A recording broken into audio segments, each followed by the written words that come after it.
जी sir, शुरू करें। वो मैडम से मेरी बात होगी, उनका थोड़ा सा ना इंटरनेट का इशू है सुबह से ना। ठीक है। तो कहती मैं करती हूँ इंशाल्लाह आज में कल से आपसे मीटिंग कर लेंगे वो। वो उन्होंने पिछले वीक भी मुझे कहा था एक्चुअली, इसीलिए मैं पूछ रहा था कि उन्होंने मुझसे फिर रब्ता ही नहीं किया। मैं वेट करता रहा हूँ। ओके एवरीवन, अस्सलाम वालेकुम। Hopefully screen is visible to you. Yes it is. के प्रीवियस वीक में से किसी का कोई क्वेश्चन है तो काइंडली डू आस्क।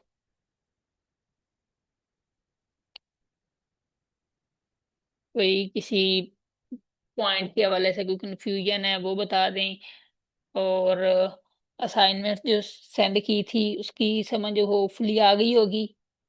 पहले 3 क्वेश्चन फीडबैक के हवाले से हैं, देन उसके बाद असाइनमेंट का जो जिस पे लिखा हुआ है वो ब्लू हाइलाइटेड है, उसी पे क्लिक करेंगे तो वो फाइल डाउनलोड हो जाएगी। और जब आपने असाइनमेंट कंप्लीट कर ली तो फिर लिंक में या पीडीएफ में वो आप फिर अपलोड करेंगे उसी लिंक में। जी, आज हमारा है प्रोजेक्ट मैनेजमेंट में एक जो रिस्क मैनेजमेंट होता है ना, ये बहुत ज़रूरी होता है। कि रिस्क मैनेजमेंट के बगैर हम प्रोजेक्ट मैनेजमेंट कर ही नहीं सकते।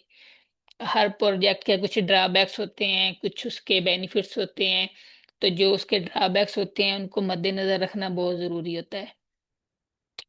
तो सबसे पहले तो ये है कि हम रिस्क को आइडेंटिफाई करते हैं कि कौन कौन से रिस्क हमें हो सकते हैं। लाइक अगर जैसे हमें स्मॉल बजट ऐप बनानी है तो इसमें रिस्क क्या क्या हो सकते हैं। अगर कोई चैट में बताना चाहे या अनम्यूट करके बताना चाहे तो बता दें, ताकि हम थोड़ा सा उसको भी डिस्कस करते जाएं साथ साथ।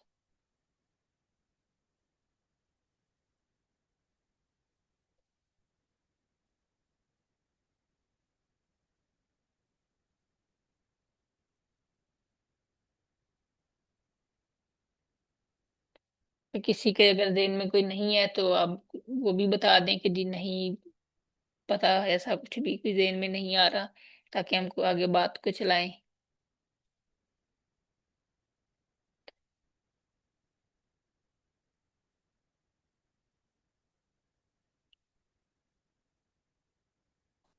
ओके जी। जो स्मॉल बजट ऐप है इसमें हमारे पास रिस्क क्या हो सकते हैं। सबसे पहले तो ये रिस्क आ सकता है कि जो एप्लीकेशन हम बनाएंगे, जो हमारी एप्लीकेशन है वो किसी एक सर्वर पे सही तरह से रन ना हो। दूसरा हो सकता है कि उसमें कहीं ना कहीं कोई हम नई ऐड करना चाहें कैटेगरी, वो कैटेगरी ऐड ना हो। और क्या हो सकता है कि अगर हम कोई। सर इसमें टेक्निकल रिस्क आता है, जी इसमें शेड्यूल का एग्जैक्टली। हमारा रिस्क आता है, ठीक और है। कॉस्ट जो है उसका रिस्क भी हो सकता है, एग्जैक्टली ठीक है। और रिसोर्सेज का भी रिस्क हो सकता है। जी एग्जैक्टली, यही यही ठीक कह रही हैं आप, बिल्कुल ऐसा ही है। तो इस तरह के जो रिस्क हैं भी, ये पहले हम इनको आइडेंटिफाई करेंगे। उसके बाद क्या होगा कि हम इनके साथ जब आइडेंटिफाई कर लेंगे तो हमें आइडिया हो जाएगा कि कौन से रिस्क हमें हो सकते हैं। तो उनको हम क्या करेंगे, हम उनको मिटिगेट करने के लिए कुछ ना कुछ साथ मजीद एक प्लानिंग बनाएंगे, जिसे हम कहते हैं कंटेजेनियस प्लान। ठीक है। उसको हम क्या करते हैं कि अगर हमें कहीं पे कोई रिस्क आता है तो हम उसको कैसे टैकल कर सकते हैं, हम उसके लिए क्या कर सकते हैं। तो उसमें हमने क्या किया होता है कि अगर कॉस्ट का रिस्क है तो हमने कुछ cost extra as a contingency plan के रखी होती है। ठीक है। और अगर कोई रिसोर्सेज का रिस्क है, लाइक एक डेवलपर ने काम करना था तो उसकी कोई और अर्जेंट टास्क आ गया तो वो ये काम नहीं कर रहा, तो हमें कोई अर्जेंट डेवलपर चाहिए जो कॉस्ट ज्यादा कह रहा है। तो उसके लिए भी फिर हमें कुछ ना कुछ प्लान रखना होता है कि हमारे पास कौन कौन से डेवलपर हैं जिनको हम हायर कर सकते हैं अर्जेंटली। ठीक है। तो टेक्निकल इशू के लिए जो हमारी क्यूए टीम होती है वो देख रही होती है, अगर क्यूए टीम में कोई इशू आ जाता है तो उसका बैकअप क्या होगा। तो इस तरह के जो फिर रिस्क को टैकल करने के लिए हमें साथ साथ कुछ ना कुछ प्लानिंग करनी पड़ती है, जिसे हम कंटेजेनियस प्लान कहते हैं। देन उसके बाद है एनालाइज रिस्क। एनालाइज रिस्क में हम क्या करते हैं कि हम देखते हैं कि ये जो रिस्क है ये हाई है, मीडियम है या लो है। कॉस्ट का रिस्क आएगा तो हम उसको किस में लेंगे, ठीक है। उसके बाद हमने कॉस्ट जो होती है उसको अपनी कंपनी के एक सिनेरियो के हिसाब से डेवलप किया होता है कि इतनी हमारी कंपनी की वर्थ है, तो उस हिसाब से ही हम इस कॉस्ट को रखेंगे। अगर हमें प्रोडक्ट जो है वो बहुत हाई लेवल की चाहिए होती है तो हम कॉस्ट भी हाई रखेंगे। अगर प्रोडक्ट हमें एक नॉर्मल चाहिए कि हम अभी चलाएं, बाद में आस्ते आस्ते इसको डेवलप करते जाएंगे, तो हम एक मीडियम लेवल की कॉस्ट रखेंगे। तो कॉस्ट को फिर हम उस लेवल में सेट करते हैं। देन उसके बाद जो हाई लेवल में क्या आएगा कि डेवलपर अवेलेबल नहीं है, तो वो एक हाई लेवल का रिस्क हो जाएगा कि हमारी डेडलाइन आ रही है लेकिन डेवलपर अवेलेबल नहीं है। और जो ये लो लेवल के रिस्क होते हैं, कोई बग आ गया किसी चीज में, कोई एक चीज लाइक एक एप्लीकेशन रेडी हो गई है, उसका लॉगिन भी हो गया है, मेन यूजर इंटरफेस भी हमें मिल गया है, लेकिन उसकी किसी एक कैटेगरी में छोटा सा एरर आ रहा है जो वो ओपन नहीं हो रही, वो कैटेगरी ओपन नहीं हो रही। तो ये इस तरह के जो रिस्क होते हैं इनको हम फिर लो लेवल में ले जाते हैं, ताकि बाकी चीजें चल रही हैं, किसी एक में माइनर सा इश्यू आ गया तो उसको हम फौरन सेट कर सकते हैं। उसके बाद है प्रायोरिटाइज रिस्क। इसमें हम क्या करते हैं कि हम फोकस कर रहे होते हैं कि कौन सा हमारा क्रिटिकल रिस्क होगा, ठीक है। कि जो क्रिटिकल रिस्क होगा उस पे हमारा ज्यादा फोकस होगा। जैसे कि डेवलपर अवेलेबल नहीं है, तो उसके लिए हमें क्या करना चाहिए, हमें फौरन कोई ना कोई डेवलपर अरेंज करना होगा, ठीक है। उसमें हमारी कॉस्ट ज्यादा हो सकती है, उसमें हमारे रिसोर्सेज जो हैं वो ज्यादा यूज हो सकते हैं। कोई हमारा अपना बंदा जो है वो कहता है जी मैं तो इस जगह पे काम, इस टास्क पे काम कर रहा हूँ, तो उसके लिए मुझे एक और हेल्पर की जरूरत है। तो इस तरह की जो चीजें होती हैं फिर हमें उनको भी टैकल करना पड़ता है। प्लान रिस्क रिस्पॉन्स हम बात कर चुके हैं पहले ही कि हमें कंटिजेनियस प्लान साथ बनाना पड़ता है, जिसमें हम इसको मिटिगेट करते हैं, वो कैसे इसको अवॉइड करना है वो चीजें हम सारी देखते हैं। देन उसके बाद आता है मॉनिटर एंड कंट्रोल। जो हमारी क्यूए टीम जो होती है वो देख रही होती है, और हमारा जो प्रोजेक्ट मैनेजर है उसका ये काम होता है। प्रोजेक्ट मैनेजर ने चीजों को कंट्रोल करना होता है और क्यूए टीम ने मॉनिटर करना होता है कि क्या जो चीज बन रही है वो एग्जैक्ट स्टैंडर्ड के मुताबिक बन रही है कि नहीं बन रही, ठीक है। जो हमारी प्रोडक्ट है उसमें कोई एरर तो नहीं है, कोई उसमें स्टैंडर्ड में किसी वजह से कोई मसला तो नहीं आ रहा, उसकी जो स्पीड है एप्लीकेशन की ओपन होने की वो ठीक है। अगर एक साथ उसको 1,000 लोग ओपन करते हैं तो क्या उसकी जो स्पीड है उसमें कमी तो नहीं आती। तो इस तरह की चीजों को वो साथ साथ देख रहे होते हैं।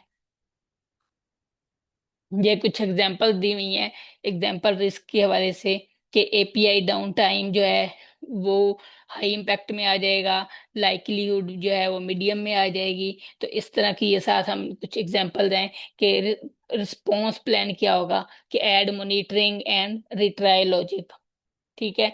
दूसरा क्या हो सकता है, डाटा लीकेज के हवाले से हो सकता है रिस्क। डाटा लीकेज जो है वो इम्पैक्ट जो उसका होगा वो क्रिटिकल होगा, क्योंकि डाटा लीक हो गया तो आपकी जो वर्थ है वो कंपनी की वर्थ वो ठीक नहीं रहती फिर। कि लोग कहते हैं कि इस कंपनी के तो डाटा लीक होता है, इसकी कंपनी की पॉलिसी ठीक नहीं है, सिक्योरिटी नहीं है, ये सिक्योर नहीं है। तो उसके बाद क्या हो सकता है, लाइक्लीहुड क्या हो सकते हैं, इम्कान क्या हो सकता है कि लो के डेट इस तरह की जो रिस्क होता है उसको कंपनी बहुत ज्यादा मद्देनजर रखते हैं। तो ये बहुत ही कम होता है ऐसा कि कभी ऐसा कोई हो जाए तो हो जाए, नहीं तो इसको बहुत सिक्योर किया जाता है। तो उसके लिए सिक्योरिंग के लिए वो क्या करते हैं, HTTPS की जो सिक्योर ऑथराइजेशन होती है वो यूज कर रहे होते हैं।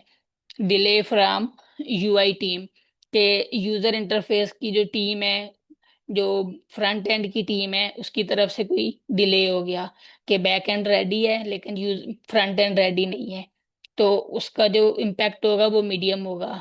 लेकिन ये क्या होता है कि लाइकलीहुड क्या होगी इसकी, हाई होगी। कि वो बहुत सारे टास्क पे काम कर रहे होते हैं, तो कहीं ना कहीं किसी वजह से कोई जो वो जिस यूजर इंटरफेस पे काम कर रहे हैं उसमें कहीं कोई मसला आ गया, कोई बग आ गया, कोई उसकी जो बॉक्स उन्होंने बनाना था सामने, कुछ बॉक्सेस बना के दिखाने थे वो ठीक नहीं आ रहे, कोई कैटेगरी जो है वो सही नहीं शो हो रही, तो इस तरह की चीजों को हम फिर हाई में लेके जाते हैं और इसका इम्पैक्ट मीडियम होता है। तो उसके लिए हम बफर टाइम ऐड किया होता है। जैसे जहाँ पे मैं काम करता हूँ, यहाँ पे क्या होता है कि हमने जो टीम को टाइम दिया होता है, अगर हमें क्लाइंट की तरफ से 1 महीने का टाइम मिला हुआ है तो हम टीम को आगे 20 दिन का टाइम देते हैं। ठीक है। तो उससे क्या होता है कि हमें एक 10 दिन का बफर मिला होता है कि अगर किसी वजह से कोई मुल्क में कोई इशू हो गया, कोई बारिशें शुरू हो गई, कोई और जैसे प्रोटेस्ट होते हैं वो शुरू हो गए, तो हम उसके लिए फिर हमारे पास 8-10 दिन का टाइम होता है। और अगर हमारे डाटा में कोई इशू आ जाता है तो हम हमारे पास उसको भी टैकल करने के लिए टाइम होता है कि हम वो आईडी निकाल के नया डाटा ले आते हैं। तो उसके बाद क्या है जी, फोर्थ पे एग्जाम्पल क्या है, अनरिलायबल वेंडर, कि अगर हमने बाहर से किसी से काम करवाया है तो वो अनरिलायबल है। जैसे कि एक फ्रीलांसर को हमने यूटिलाइज किया तो वो सही काम नहीं करके दे रहा। ठीक है। उसने हमारे साथ डन किया जी, मैं 3 दिन में ये काम कर दूंगा, लेकिन 3 दिन में उसने हमें काम नहीं दिया, ऊपर से उसका नंबर ऑफ है, वो किसी लिंक पे एक्टिव नहीं है, तो हमारे लिए फिर वो भी मसला होगा। तो इसका इम्पैक्ट क्या होता है, हाई होता है। हम फिर अनरिलायबल वेंडर जो होते हैं उनको यूटिलाइज नहीं किया जाता बड़ी कंपनीज में। जो आम कंपनीज होती हैं छोटी, उन्होंने बफर इतना रखा होता है कि वो फिर उनके पास होता है कि अगर अच्छा ये बंदा काम नहीं करेगा तो इस दूसरे से करवा लेंगे। वो बहुत सारे फ्रीलांसर से इन टच रहते हैं। जबकि बड़ी कंपनी जो हैं उनके पास टाइम थोड़ा होता है, उनकी जो वर्थ होती है वो सबसे ज्यादा क्रेडिबिलिटी इसी पे होती है कि वो अगर उन्होंने 1 वीक का टाइम दिया है क्लाइंट को तो 1 वीक में उन्होंने प्रोडक्ट रेडी करके देनी है, इसलिए उनके पास रिसोर्सेज भी ज्यादा होते हैं। तो इसका इम्कान क्या होता है, ये मीडियम होता है, तो उसके लिए बैकअप का वेंडर जो होता है वो रेडी किया जाता है। देन उसके बाद क्या है जी, एक्टिविटी आ गई कि क्रिएट अ रिस्क रजिस्टर। एक रिस्क रिस्क रजिस्टर क्रिएट किया जाता है, जिस जो गूगल शीट हो सकती है या एक्सेल पे हो सकता है उस पे, ताकि इन चीज़ों को हम साथ साथ एक लॉग बना लें, जिससे हमें आइडिया हो कि क्या क्या हमें रिस्क फेस हो सकते हैं। ठीक है। उसमें 5 प्रोजेक्ट ऐड करें या आप लोग करके देखिएगा ताकि आपको आइडिया हो जाए। बेस्ड ऑन टीम ब्रेनस्टॉर्मिंग के एक ब्रेनस्टॉर्मिंग कीजिएगा कि अगर मैंने एक एप्लीकेशन रेडी करनी है तो उसके लिए मुझे कौन कौन से रिसोर्सेज चाहिए, कितने बंदे चाहिए, डेवलपर कितने चाहिए मुझे, क्यूए का कितने लोग चाहिए। तो इस तरह का आप खुद एक बनाइएगा ताकि आपकी एक्टिविटी जो है वो भी साथ साथ आपका ब्रेनस्टॉर्मिंग भी हो और आपको आइडिया भी हो कि प्रैक्टिकल में हम कैसे करते हैं। क्रिएट जीरा टास्क, ये भी हमने जीरा स्टार्ट किया है, तो इसलिए इस टास्क को भी हम ड्यू कर देते हैं ताकि नेक्स्ट वीक की जो असाइनमेंट है उसमें हम इसको ले जाएंगे, ये एक्टिविटी जो है वो नेक्स्ट वीक में हम कर लेंगे इंशाल्लाह। ऐड कस्टम फील्ड, उसमें कस्टम फील्ड ऐड करनी है, ये नेक्स्ट वीक के लिए हम ले जाएंगे जब हम असाइनमेंट करेंगे। प्रोक्योरमेंट इन प्रोजेक्ट्स, यहाँ तक किसी का कोई क्वेश्चन है तो काइंडली आप पूछ लें। एक्चुअली मेरा एक क्वेश्चन है कि जी जी। इसमें जो आपने कहा रिस्क का, तो जी जी। प्रैक्टिकली हम रिस्क को किस तरह से एनालिसिस करें? क्योंकि वो पॉइंट्स तो हम लोगों ने देख लिए, बट सम टाइम ऐसे प्रोजेक्ट्स होते हैं कि जिसमें ये चीज़ें ऐसे नहीं होता कि डेव भी है, सब कुछ है, ये चीज़ नहीं होंगे। बट कौन से ऐसे पॉइंट्स या मैट्रिक्स हो सकते हैं जिसकी बेस पे हम एनालाइज़ करें सिचुएशन को और फिर हम आइडेंटिफ़ाई करें कि हाँ, ये एक पॉसिबल रिस्क आ सकता है? क्योंकि अगर हम इस तरह बात करें तो कोई भी चीज़ श्योर नहीं होती है, तो वो एक रिस्क ही हो रहा होता है। बट जो पर्टिकुलर रिस्क होते हैं, जो सीरियस रिस्क हमारे प्रोजेक्ट के अंदर आते हैं, वो चीज़ हम किस तरह से एनालाइज़ कर सकते हैं या आइडेंटिफ़ाई कर सकते हैं?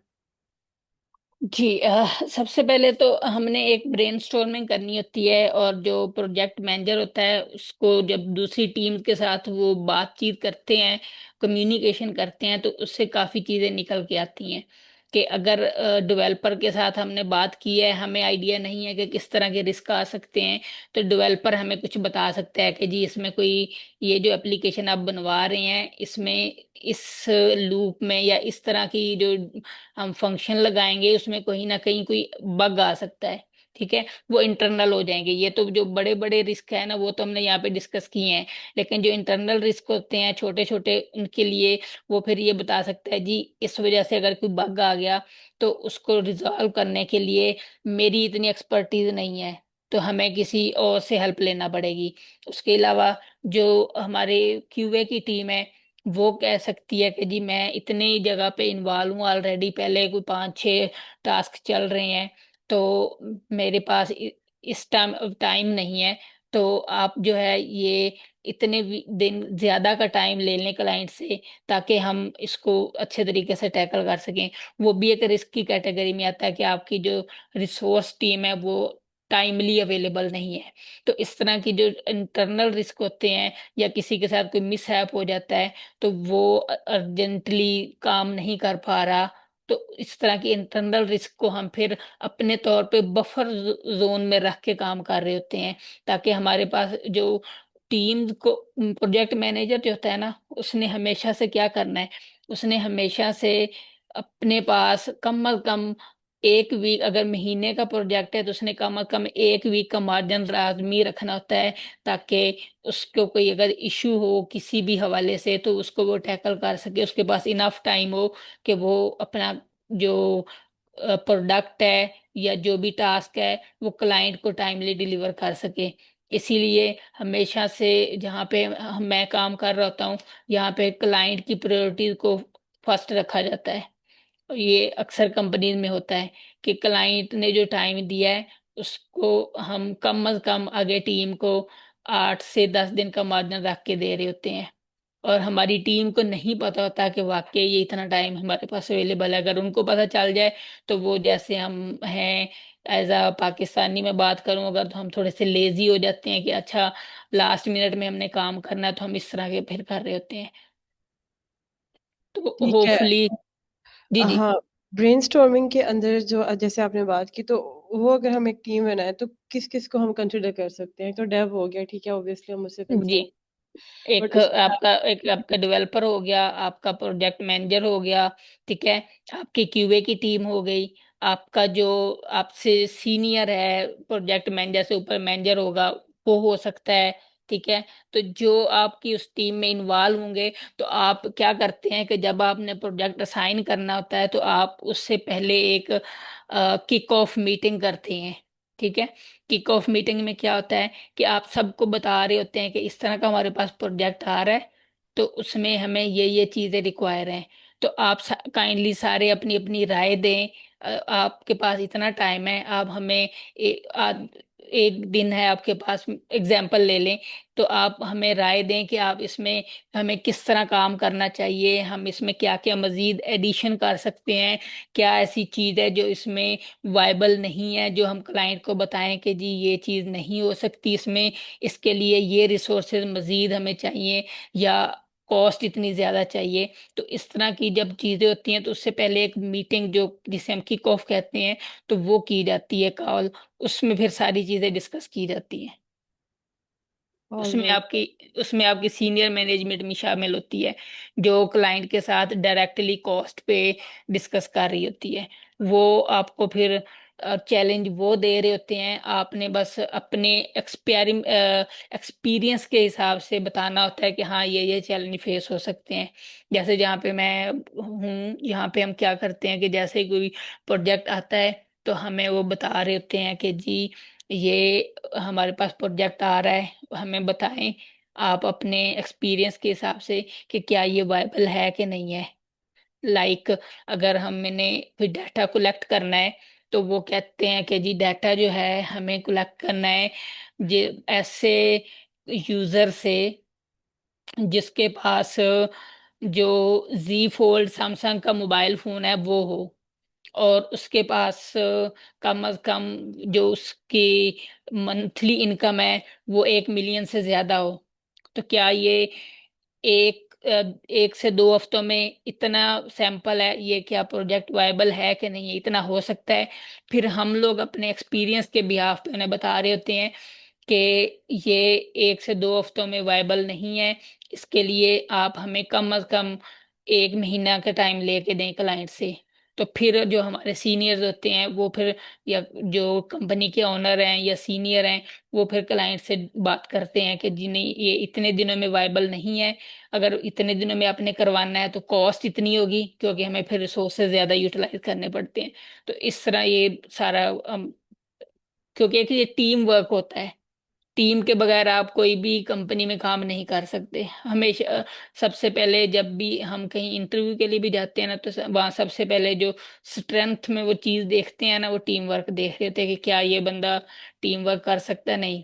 जैसे हमें सर जफर हमेशा कहते हैं कि आप हैकाथॉन में जाएं, हैकाथॉन में जाने से क्या हम पता चलता है कि ये बंदा टीम में काम करता है तो इसकी कारकर्दगी कैसी है, परफॉर्मेंस कैसी है, वो ये देख रहे होते हैं। जो प्रोफेसर देखते हैं कि इसने अगर हैकाथॉन में काम किया हुआ है इंटरनेशनल, तो इसका मतलब है कि ये डाइवर्स टीम में काम कर सकता है, उनके साथ अच्छे तरीके से डील कर सकता है। ये चीज देखी जाती है मेन। होपफुली आपके क्वेश्चन का आंसर हो गया होगा। जी, थैंक यू सो मच। जी। प्रोक्योरमेंट इन प्रोजेक्ट्स, प्रोजेक्ट्स में जो प्रोक्योरमेंट की जाती है उसके हवाले से है कि वो कहाँ से परचेज करनी है, क्या क्या चीजें हमें चाहिए होती हैं। जैसा कि यहाँ पे लिखा हुआ है कि जी होस्टिंग कहाँ से करेंगे, डिजाइन सर्विसेज कहाँ से होगी, जो उस एप्लीकेशन में अगर फूड से रिलेटेड कोई एपीआई यूज करनी है, जैसे हम स्मॉल बजट की ऐप बनाएंगे तो उसमें जो एप्लीकेशन एपीआई अगर हम फूड पांडा की करें, उसमें एम्बेड करें, तो उसके लिए हमें किससे राब्ता करना पड़ेगा। तो ये सारी चीजें जो होती हैं ये प्रोजेक्ट मैनेजमेंट मैनेजर ने देखनी होती हैं।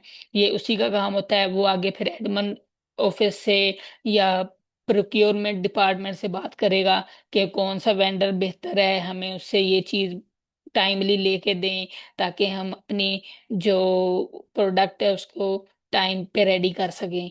उसकी कॉस्ट रिलायबल होनी चाहिए, जो हमारा बजट है तो उसके हवाले से वो कॉस्ट रिलायबल होगी तो हमारे बजट के अंदर रहेगी।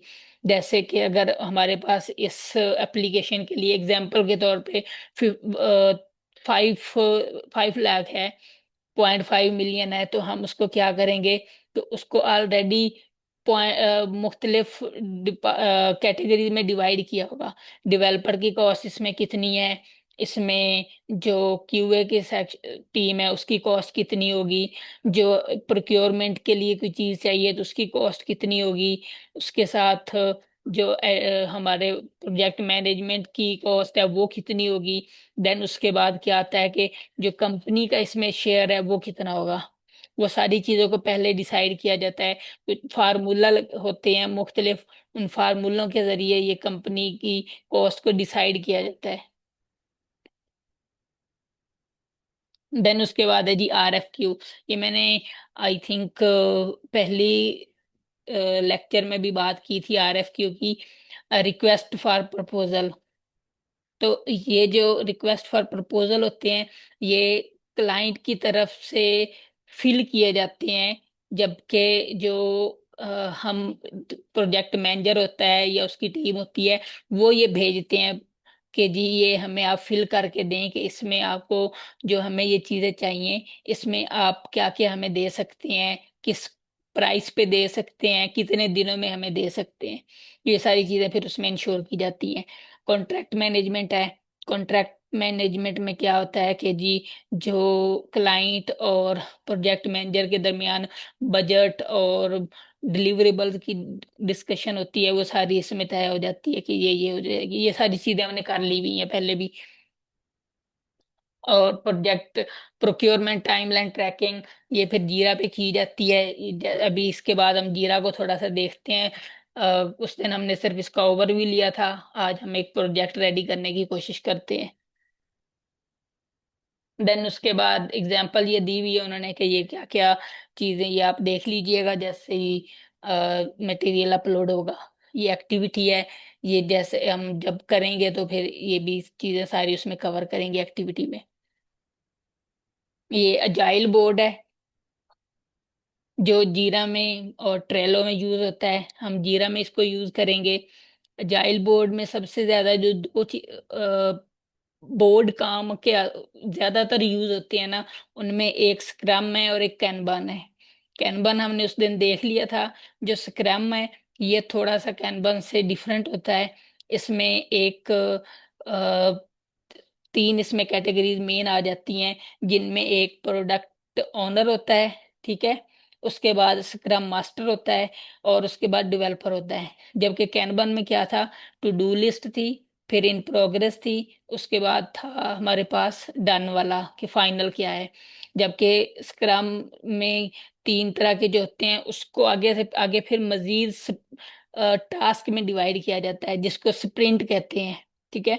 तो इसमें क्या होता है कि जो प्रोडक्ट ओनर होता है वो क्लाइंट है, कि उसको डिलीवरेबल क्या चाहिए, कॉस्ट क्या है, उस वो जो प्रोजेक्ट बनेगा उसी का उस पे उसने फैसला करना है कि ये मेरे लिए वायबल है कि नहीं है, मेरे लिए ये जो मैंने रिक्वायर किया था वो रिक्वायरमेंट के मुताबिक है कि नहीं है, ठीक है। जो स्क्रम मास्टर होता है वो प्रोजेक्ट मैनेजमेंट का बंदा होता है।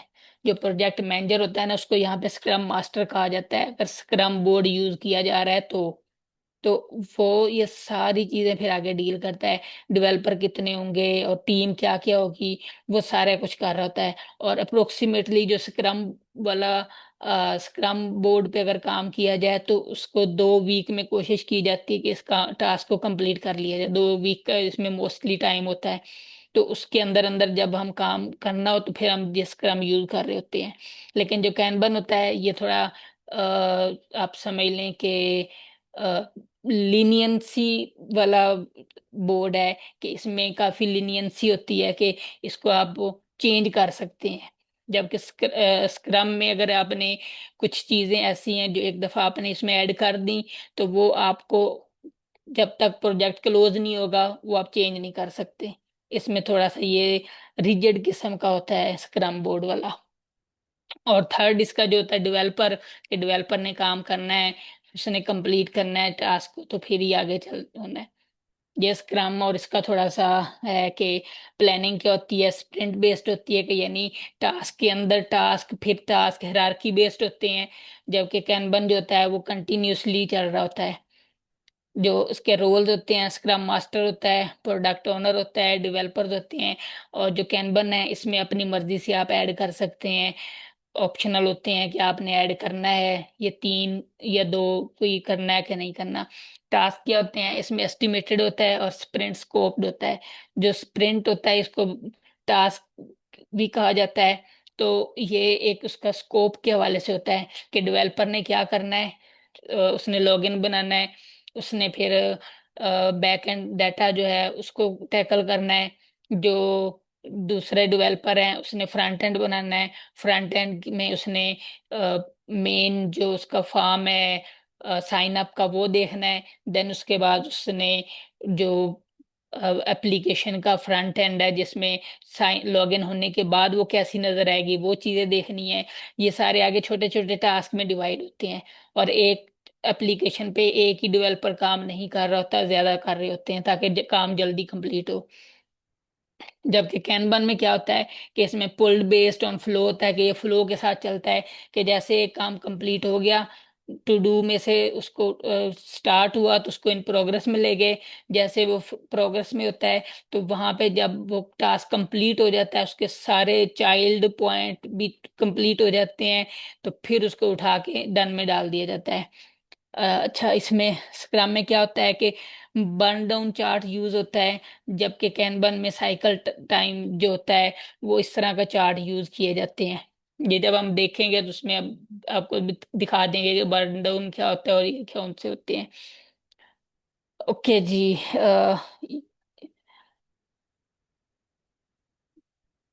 कनेक्टिंग ऑल डॉट्स, ठीक है।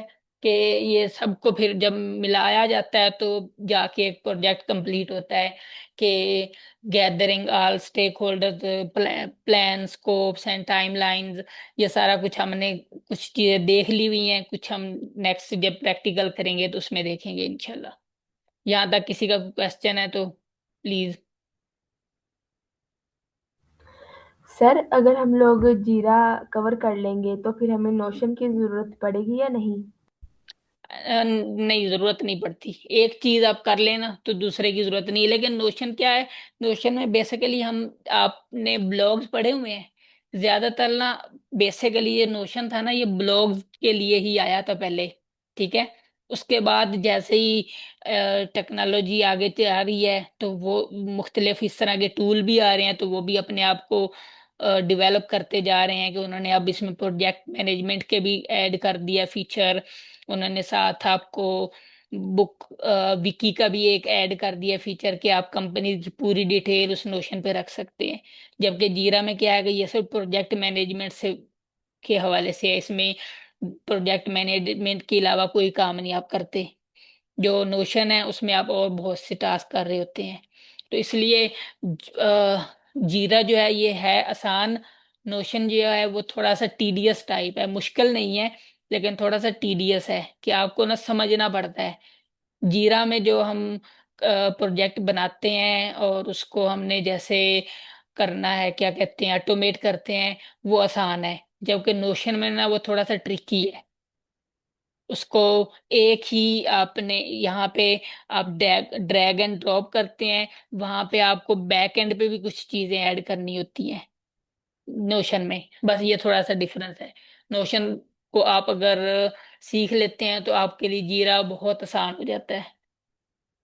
बाकी ये आप पे डिपेंड करता है कि जिस कंपनी के लिए हम ये कर रहे हैं, बेसिकली वहां पे ये दोनों की रिक्वायरमेंट है। जी सर। सर ब्लॉगिंग के बारे में थोड़ा सा बताइएगा, हम कौन लोग होते हैं जो ब्लॉग्स लिखते हैं, प्रोफेशनल्स, और वो किस मकसद के लिए होते हैं? ब्लॉग्स आप भी लिख सकती हैं। अगर आपको किसी एक सब्जेक्ट में इंटरेस्ट है तो आप उसमें जो भी रिसर्च आर्टिकल पढ़ते हैं, आप उनकी एक स्टोरी बनाएं और उसकी कोई दो चार पिक्चर्स ऐड करके आप एक ब्लॉग बना सकते हैं। और वो ये होता है कि आर्टिकल जो होते हैं वो लेंथी होते हैं, अप्रोक्सीमेटली कोई 15-20 पेजेस का आर्टिकल होता है, रिसर्च आर्टिकल। जो ब्लॉग्स होते हैं वो 1-2 पेज का होता है, 1 पेज का होता है, वो शॉर्ट होते हैं ताकि उनको क्या किया जा कहते हैं, ब्रीफ किया होता है वो। एक अगर आपने आर्टिकल पढ़ना है तो उसको 15-20 पेजेस आप पढ़ेंगे। जबकि जो ब्लॉग होगा वो 1-2 पेजेस का होगा, वो ही उसी आर्टिकल का एक सम अप होगा। तो बस ये एक ब्रीफ चीज होती है, आपको ज्यादा पढ़ना नहीं पड़ता, आपको थोड़े से में ज्यादा नॉलेज मिल जाता है। और जरूरी नहीं कि प्रोफेशनली लिखें, आप भी लिख सकते हैं। मीडियम पे भी ब्लॉग लिखे जाते हैं, उसके अलावा नोशन पे भी ब्लॉग लिखे जाते हैं। और वो नोशन की जो notion.so के साथ वो पब्लिश भी होते हैं कि आप उसमें गूगल से सर्च करने पे आपको मिल भी जाते हैं कि जी ये ब्लॉग मैंने लिखा था, नोशन का ये लिंक है। अब जब ओपन करेंगे तो वो किसी को भी शो हो सकता है। जी सर, शुक्रिया। जी, ये जीरा का हमने कुछ देख लिया था। उसके बाद ये इसकी स्लाइड्स हैं, ये भी मैं उसमें सिस्टम में ऐड कर दूंगा, तो आप लोग शीट में, तो आप लोग वहां से इनको भी देख लीजिएगा। अगर कहीं पे किसी को हेल्प चाहिए होगी तो ये काफी हेल्पफुल हैं ये स्लाइड्स ना। इनमें काफी डिटेल चीजें दी हुई हैं। साथ ये जैसे आपको साइन नजर आ रहे हैं कि कौन सी चीज, ये जैसे स्टेटस है तो कहाँ से कौन सा स्टेटस ओपन है, कौन सा इन प्रोग्रेस है, कौन सा रीओपन है, कौन सा कंप्लीट हो चुका है, ये सारी चीजें इसमें दी हुई हैं। आप इसको देख लीजिएगा एक नजर।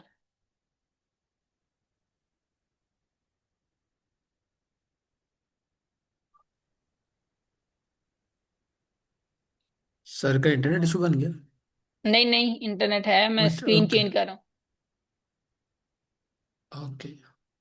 ये मैडम आशा सिद्दीका ने पूछा था क्या ये प्रोफेशनल लिखते हैं या वट मैडम, क्या आप अपना इंट्रोडक्शन करवा सकती हैं एजुकेशन के हवाले से, लिटिल बिट छोटा सा। आपकी ग्रेजुएशन ऑनगोइंग है या फिर हो गई है या? सर मैं BScs थर्ड सेमेस्टर में हूँ अभी। मैडम आप दुनिया जहां का हर काम कर सकती हैं।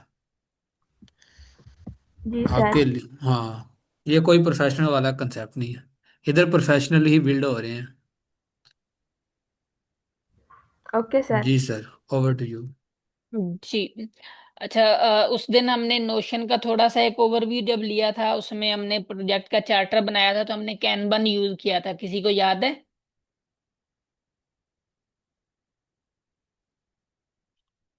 एनीवन? सर इसमें हम लोग ब्लॉग से ड्रैग एंड ड्रॉप कर सकते हैं। जी एग्जैक्टली exactly। और जब हमने पर फ्राइडे को जीरा का स्टार्ट किया था, तो हमने प्रोजेक्ट मैनेजमेंट का ये एक यूज किया था टेम्पलेट, याद है किसी को? जिसमें 6 बॉक्स थे, प्लानिंग थी, फिर जी उसके बाद याद है, जी रिव्यू था। जी हमने उसको रीनेम भी किया था। जी एग्जैक्टली exactly। आज हम ना स्क्रम से स्टार्ट करते हैं, स्क्रम को देखते हैं, स्क्रम क्या होता है। ठीक है। प्रोजेक्ट मैनेजमेंट की टीम आ गई, इसमें क्या क्या होता है हम इसको नेक्स्ट कर देंगे। ये ऑप्शंस होती हैं, आप अपनी मर्जी से इनको सिलेक्ट कर भी सकते हैं। कुछ ज्यादा आपने शो करवाना है तो आप ज्यादा शो भी करवा सकते हैं।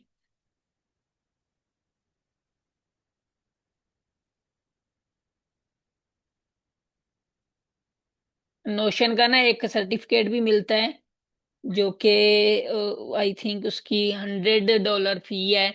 उसके बाद आपको वो एक सर्टिफिकेट देते हैं कि आप नोशन के एडमिन के तौर पे काम कर सकते हैं। आपकी सीवी में वो एक इजाफी टैग लग जाता है कि आप नोशन एडमिन है, क्योंकि आपके पास वो एक सर्टिफाइड उनकी तरफ से सर्टिफिकेट होता है।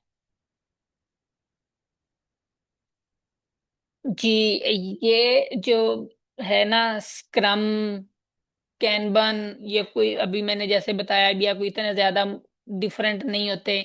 बस थोड़ा सा इनमें माइनर सा डिफरेंस होता है कि कुछ हायरार्की वाइज चलते हैं, और जो कैनवन है वो एक पूरे का पूरा उठा के ब्लॉक आपने दूसरे में डाल देना होता है।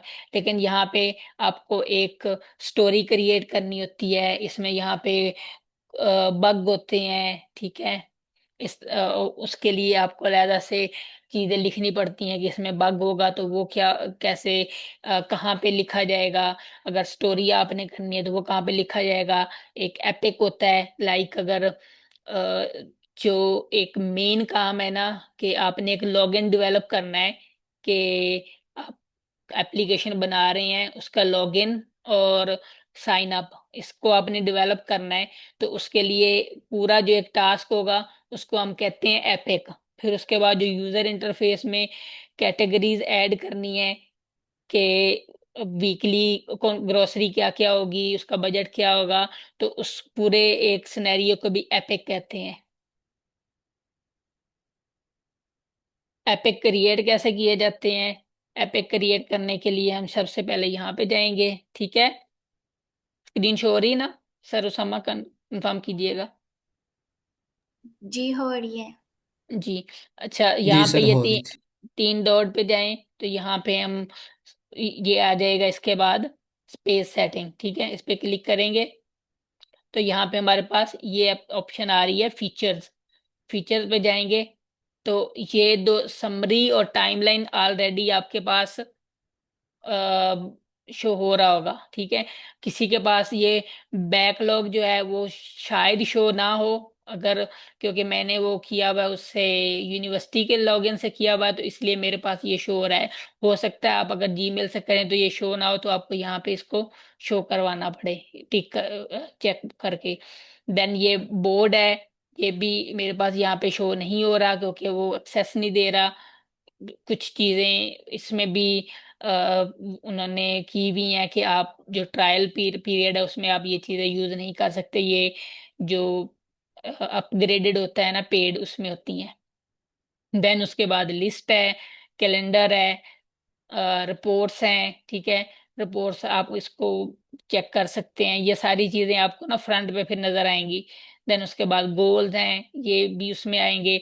ये स्प्रिंट्स जिनकी मैं बात कर रहा था। ठीक है। ये टास्क जो होते हैं, उसके बाद एस्टिमेशन है।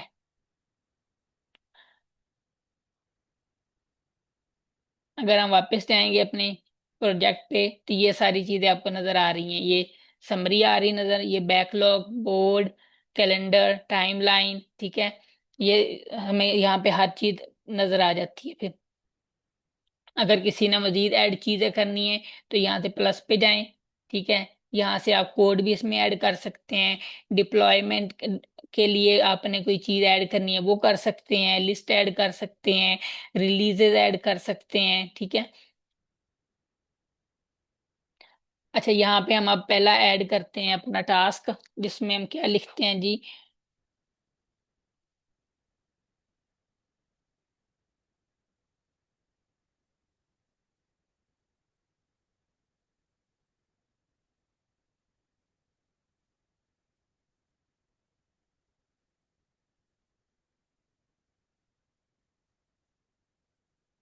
ये लिखने के बाद हम इस पे क्लिक करेंगे तो हमारे ये टास्क में ऐड हो जाएगी।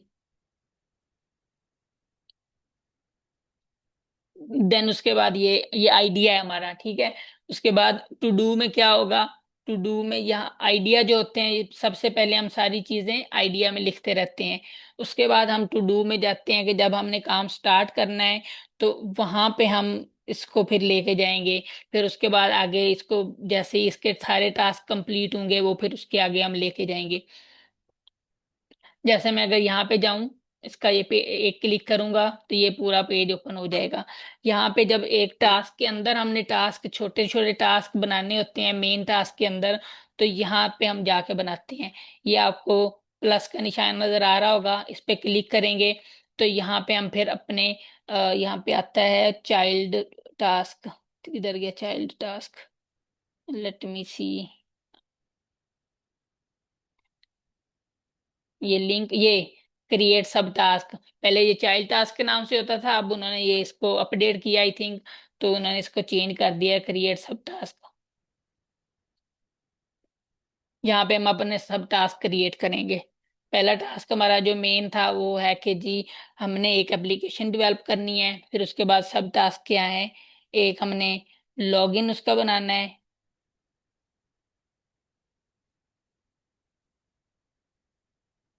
ये ये ऐड हो जाएगा, ये हो आ गया। किधर गया लॉगिन, ये आ गया लॉगिन। देन उसके बाद हमने क्या करना है जी, फ्रंट एंड बनाना है उसका,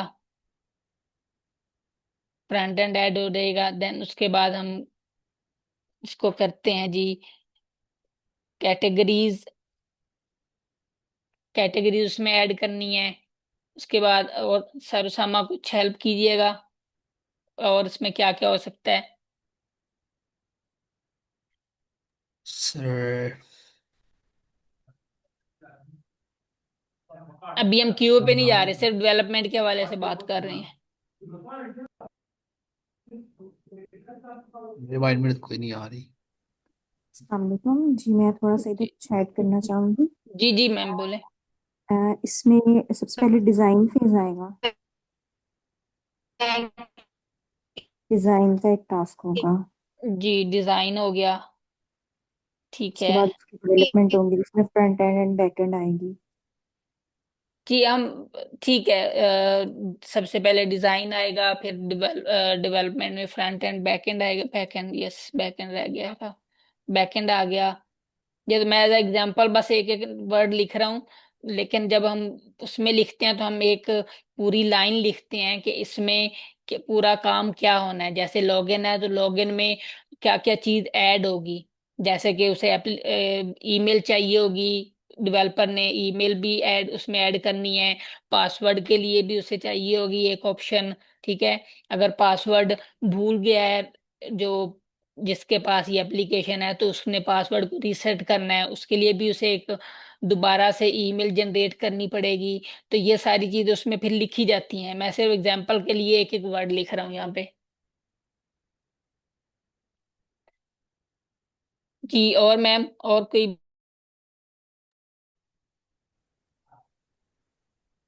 सी पॉइंट था, एक पॉइंट ये था कि टास्क का नाम जो है वो थोड़ा सा डिस्क्रिप्टिव होना चाहिए, और बाकी जो डिस्क्रिप्शन है वो, जो उसकी बड़ी बड़ी डिस्क्रिप्शन होती है वो टास्क के अंदर जो है वो ऐड हो। जी टास्क का जो टाइटल है वो एक छोटा सा जो है वो डिस्क्रिप्टिव टाइटल हमें रखना चाहिए। जी एग्जैक्टली। यहाँ पे हम इसको एआई से ही लिखवा लेते हैं थोड़ा सा। व्यू एरर, ओके कनेक्टेड नहीं है, ठीक है। जी यहाँ पे हम फिर वो पूरी जो मैम कह रही है ना कि डिस्क्रिप्शन वगैरह, फिर यहाँ पे हम पूरी डिस्क्रिप्शन लिखते हैं कि इसमें हमें क्या क्या चाहिए। पूरी डिस्क्रिप्शन, पहले टास्क लिखेंगे फिर उसके बाद हम पूरी डिस्क्रिप्शन यहाँ पे लिखते हैं कि इस टास्क में हमें क्या क्या चीजें चाहिए होती हैं। ये थोड़ा सा ऊपर स्क्रॉल करेंगे आप, जी जी अ, ये ले। सबसे स्टार्ट में ये डिस्क्रिप्शन इधर ऐड नहीं होगी? ये तो मेन टास्क की होगी ना, जो जी जी। मेन टास्क 2 है वो उसकी डिस्क्रिप्शन। ये हम तो चाइल्ड वाले कर रहे हैं ना अभी, इसमें चाइल्ड वाले ऐड कर रहे हैं हम। ठीक है। मेन की तो यहीं पे होगी ना कि हमें जो मेन हमारा डेवलपमेंट का काम है उसमें हमें क्या क्या चीजें चाहिए होंगी, तो हम इसमें ये छोटे छोटे चाइल्ड टास्क ऐड कर रहे हैं। राइट। एक्चुअली वो कमेंट्स वाला सेक्शन था ना नीचे। जी मैम एग्जैक्टली। इधर मतलब कोई भी डेव जो इस टास्क में ऐड होगा वो अपने कमेंट्स जो है वो ऐड कर सकेगा यस टास्क। मैम। जी तो सही मैम कह रही हैं कैसे आप। होते टिकट रिवर्स कर देंगे? जी क्या कह रही हैं आप। मैंने कहा कि अगर टिकट में कोई बग फिक्स ना हो तो फिर कमेंट ऐड करके टिकट को रिवर्स कर देते हैं। जी जी जी ऐसा ही ऐसा ही है। ये जैसे ऐड लिखा हुआ है ना, ऐड के साथ फिर मेंशन करते हैं कि जिसका भी नाम लिखना है उसको ऐड के साथ मेंशन करेंगे कि जी ये इसको टैग हो जाए। जैसे ये अभी इसमें इस टीम में सिर्फ मेरा ही नाम है, तो मैं अपने आप को अगर मेंशन करूंगा तो इसमें ऐड हो जाएगा। जी ये हमारे इसमें टास्क ऐड हो गए हैं चाइल्ड टास्क मेन टास्क में, ठीक है। अब इसको देख लेते हैं।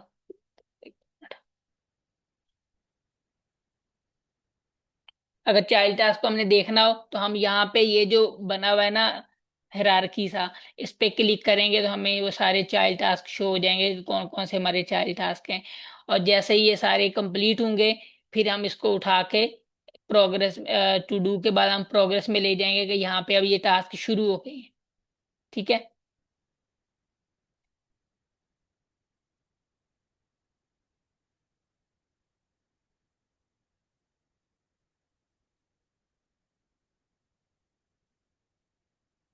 ये इन्होंने अपडेट किया है इसको थोड़ा सा।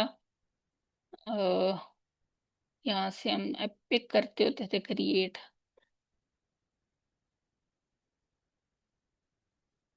अच्छा ये ना बैकलॉग जो होते हैं ना, ये बैकलॉग वो होते हैं कि जो हमने काम अभी बाद में करना है ना। अभी तो एक डेवलपमेंट का चल रहा है, जो काम हमने बाद में करना है ना उसको हम इस बैकलॉग में रखते हैं यहाँ पे, ठीक है। ताकि उसके आगे डेट लिख देते हैं कि यहाँ पे करके कि डेट लिख देते हैं कि ये हमें फलां डेट को ये काम करना है। तो उस डेट को वो फिर ऑटोमेटिकली बोर्ड में आ जाता है कि जो बोर्ड होता है ना ये बिल्कुल सामने वाला होता है मेन, इसमें फिर वो आ जाता है कि जी ये बैकलॉग का अगर हमने काम करना है 16 तारीख को, तो कल ये ऑटोमेटिकली यहाँ से निकल के बोर्ड में आ जाएगा, ताकि हमें पता चले कि ये आज के हमारे टास्क हैं। तो जब शुरू में काम करते हैं ना तो कुछ चीजें ऐसी होती हैं कि जो हमें बाद में करनी होती हैं, कि लाइक अगर हमने इस पे क्यूए करना है तो क्यूए जो है हमने एंड पे जाके करना है, और उसकी टेस्टिंग जो है वो भी एंड पे करनी है। तो उसको हम फिर यहाँ पे बैकलॉग में रखते हैं, यहाँ पे क्रिएट करते हैं बैकलॉग, उसमें हम ये चीजें रख देते हैं कि जी हमने इसका क्यूए करना है और इसके अलावा हमने इसका क्या करना था, टेस्टिंग करनी है। तो इसको हम फिर जैसे ही यहाँ पे हम इसको कैलेंडर में ऐड कर देते हैं कि ये हमें 16 तारीख को चाहिए, एग्जाम्पल ले लेते हैं, तो कल हम इसको देखेंगे कि कल ये ऑटोमेटिकली जैसे ही डेट चेंज होगी तो ये हमें बोर्ड में मिलेगा।